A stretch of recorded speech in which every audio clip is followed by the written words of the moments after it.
Assalamualaikum, everyone.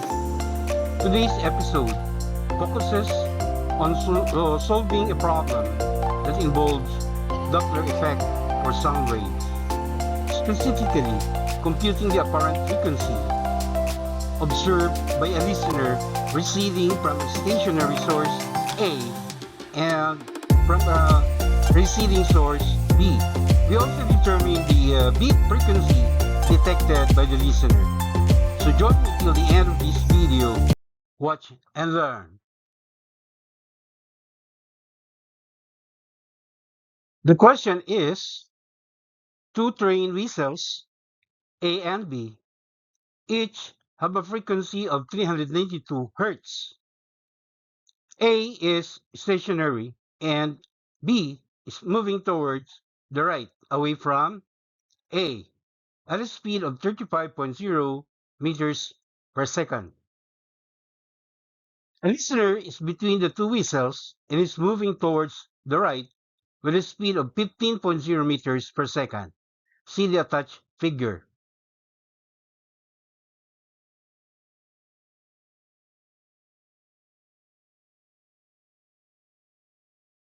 No wind is blowing. Question letter A. What is the frequency from A as heard by the listener? Question letter B. What is the frequency from B as heard by the listener? And question letter C. What is the beat frequency detected by the listener?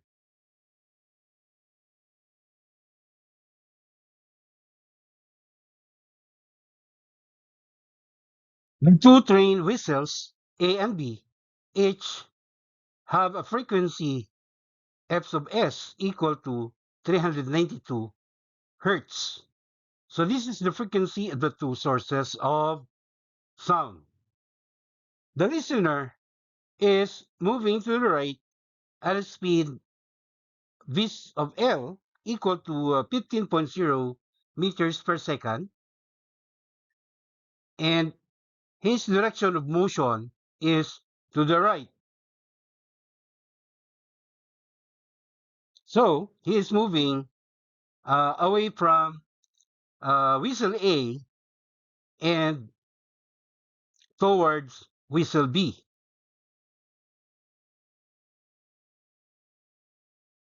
The first source of sound, whistle A, is stationary, while the second source of sound, whistle B, has a velocity equal to 35.0 meters per second away from uh, whistle A and also away from the listener.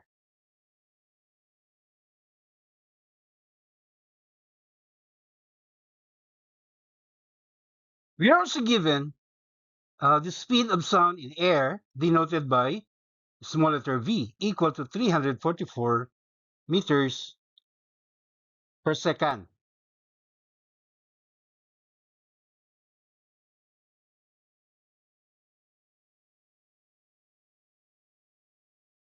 Our target variables in part A, the apparent frequency coming from source, whistle A, observed by the listener. And we denote this here by small letter f sub LA. In part B, our second target variable is the apparent frequency coming from source, whistle B, observed by the listener, which we denote here as small letter f sub LB. And lastly, in part C, the last target variable is the beat frequency denoted by small letter f sub L prime. This is detected by the listener.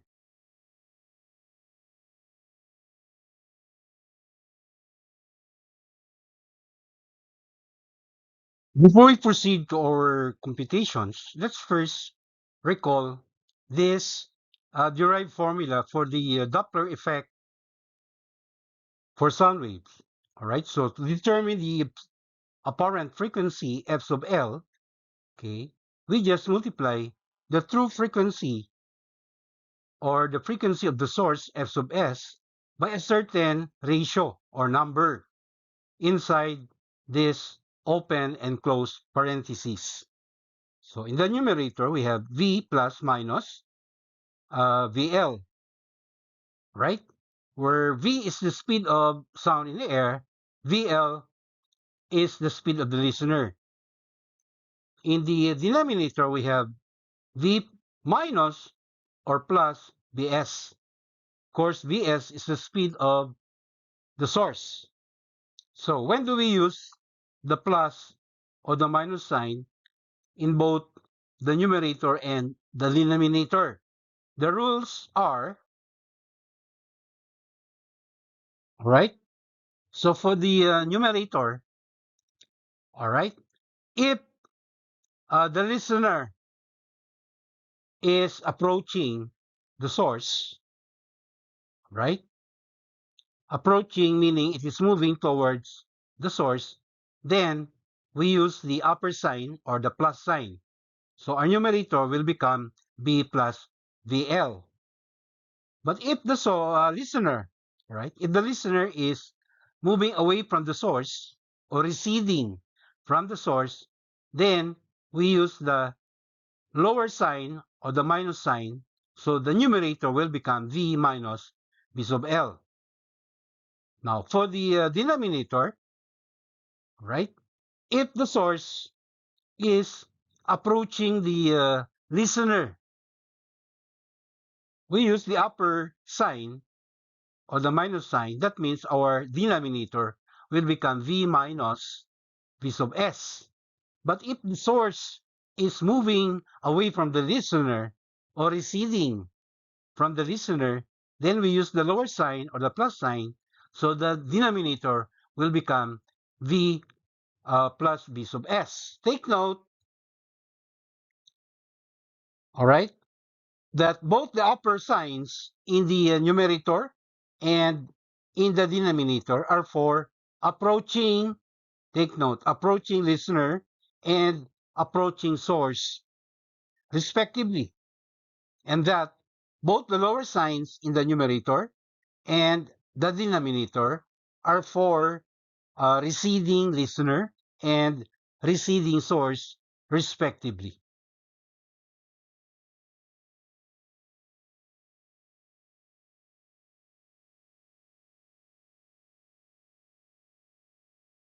So moving on to our computations, in part A, we have a case where the listener is moving away from the first source, right?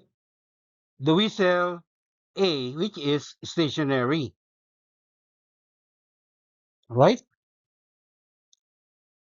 So the appropriate formula based on our combined formula here, the appropriate formula for this case is the apparent frequency f sub LA is just equal to the true frequency f sub SA multiplied by V minus VL. This is the one in the numerator. Take note, we are using the lower sign, which is a minus sign. So the numerator becomes V minus VL because the listener is moving away from the source, right? And in the denominator, we have only the speed of sound in air since the source is stationary. So there is no Vs. All right? So when we substitute, we have the observed frequency from source A equal to 392 hertz. This is the true frequency of the source times quantity 344 meters per second, that is the speed of sound in air, minus 15.0, the speed of the listener, and then divided by 344 meters per second. So when you do our math, we find the apparent frequency f sub LA equal to 375 hertz in three significant figures. And as expected, the listener hears a frequency that is lower than the true frequency from whistle A. All right? Lower frequency uh, because in the situation, the listener is moving away from the source.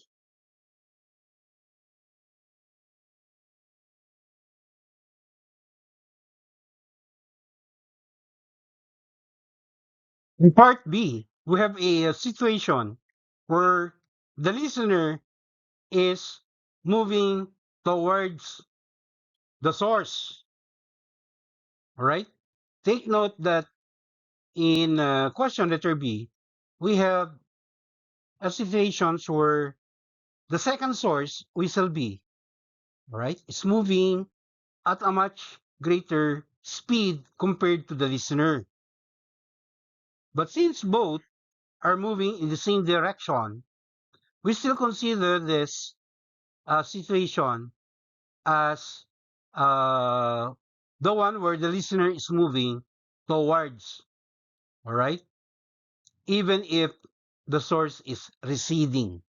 So based on our combined formula, all right, the appropriate working formula to determine the observed frequency f sub LB is,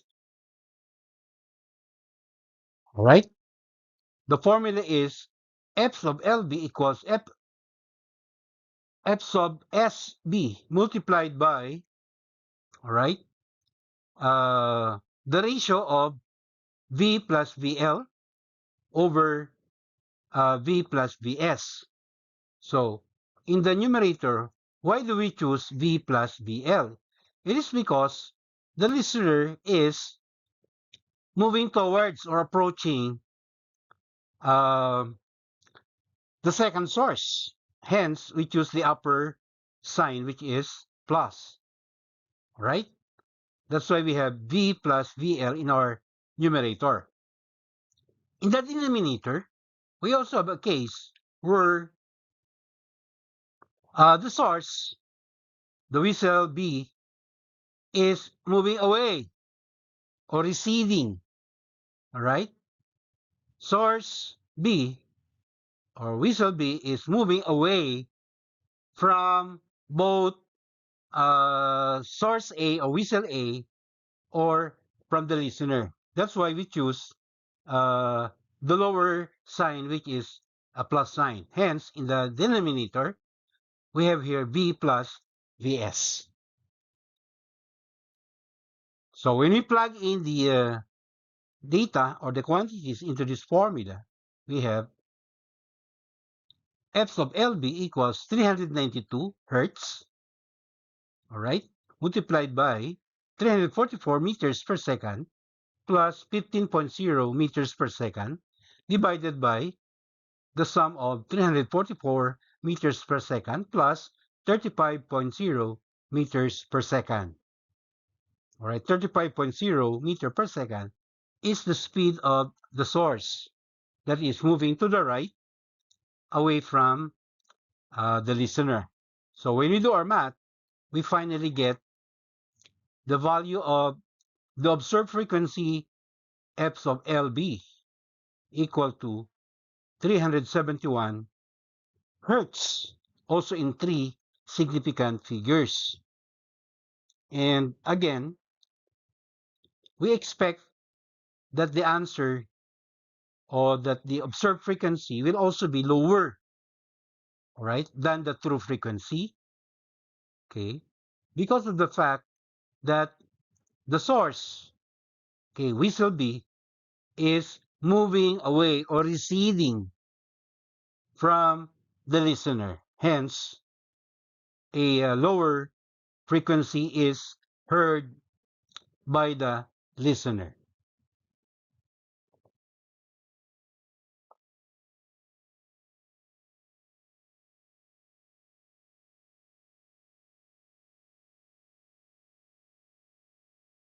Finally, in part C, we determine the what we call beat frequency detected by the listener.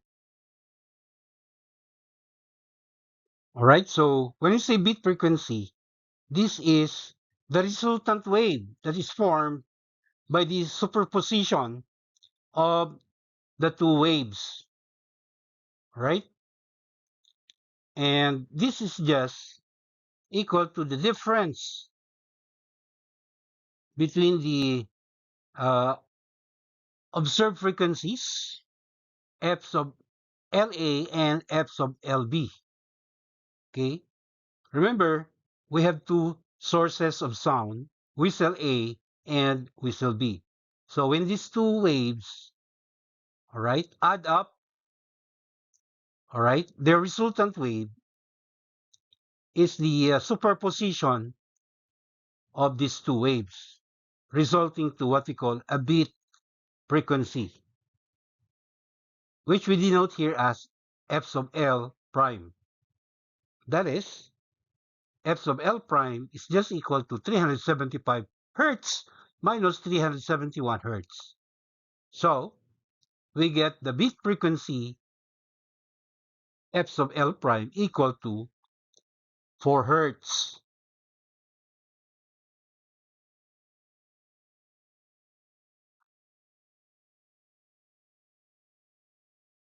And on that note, let me say mabuhay. Till the next episode, MashaAllah.